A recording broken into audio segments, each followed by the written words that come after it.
we are gradually advancing speedily into monarchy. But the president, as it is, has introduced diarchy. Because we're not under democracy, we're under diarchy. You have some parts of Nigeria governed by democracy, and then you have some part governed by self-appointed dictators who had no business of being there.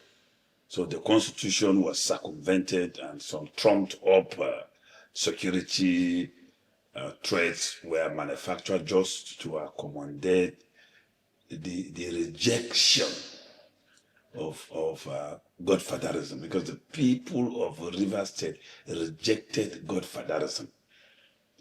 And that was what offended the federal government.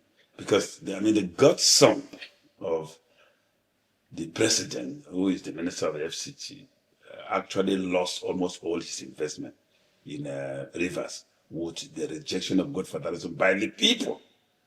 So the governor had to be whipped into order.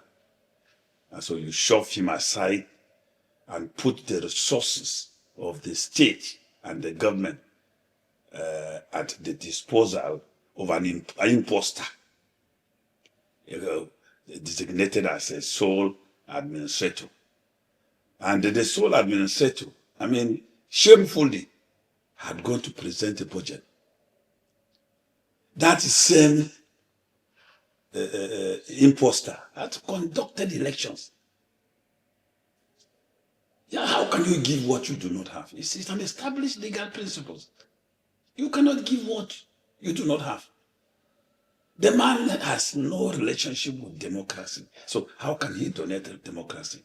Rivers State, I'm not a prophet, but Rivers State is not going to recover from this attack and the introduction of this ignoble democratic tradition now, where the sole administrator has gone to conduct local government elections, and the godson of the president is in PDP and is also in APC, because when he stands, you see the broom here and the umbrella on the other side.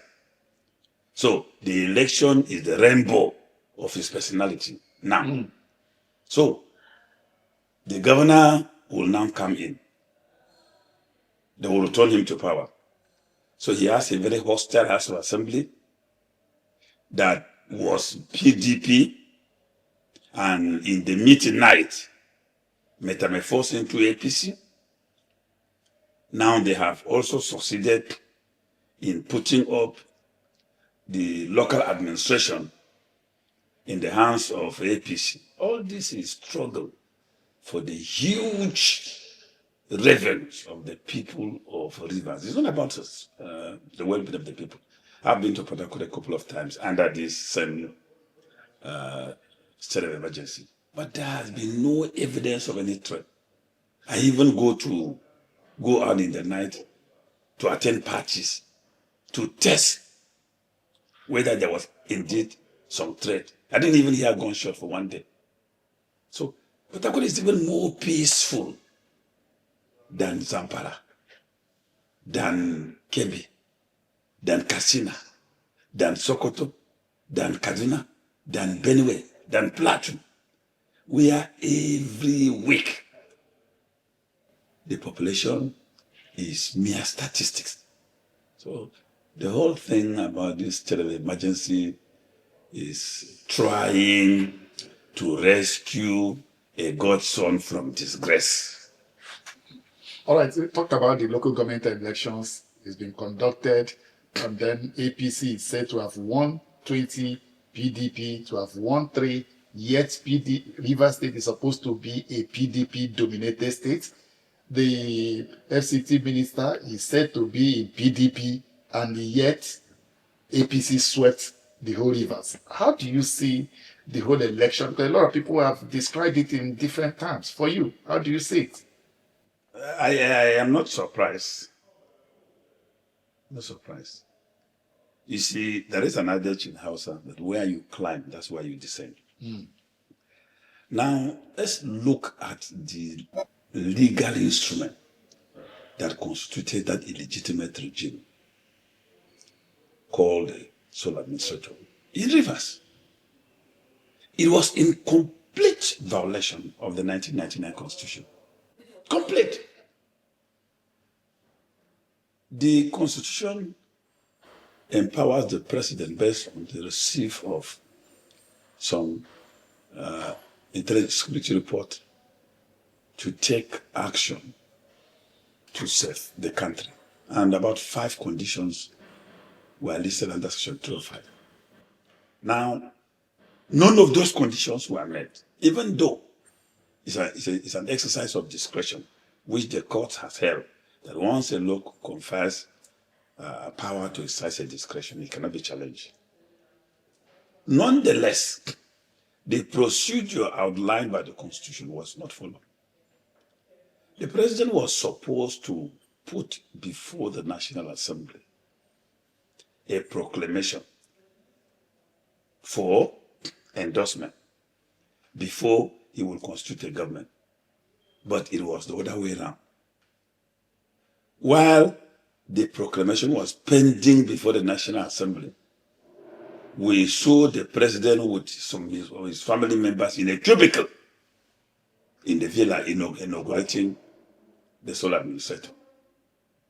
So the president was quite sure that the National Assembly was his own and they will never disagree with him. So the president behaved like Mahmoud, Professor Mahmoud, who adjourned the coalition of results for 10 o'clock, but so met with the angel of hell around 4 a.m., who advised him to declare results. So he assembled those who were around and declared results. And immediately he finished, he said, anybody who disagrees, go to court. Which is a confirmation of the East African adage that if a thief asks you to go to court, he is sure that the judge is his brother. So the president knew that even if anything will happen, whether there were protests, there were anything, he was quite sure that the National Assembly was his. And they actually behaved true to time. So in the circumstance, will we expect anything different? My only prayers is that before the sole administrator leave, we may still have people called citizens of Rivers State, because we may end up with a situation where if they are not certain of the control, they will still take steps maybe to declare them as citizens of any neighboring country.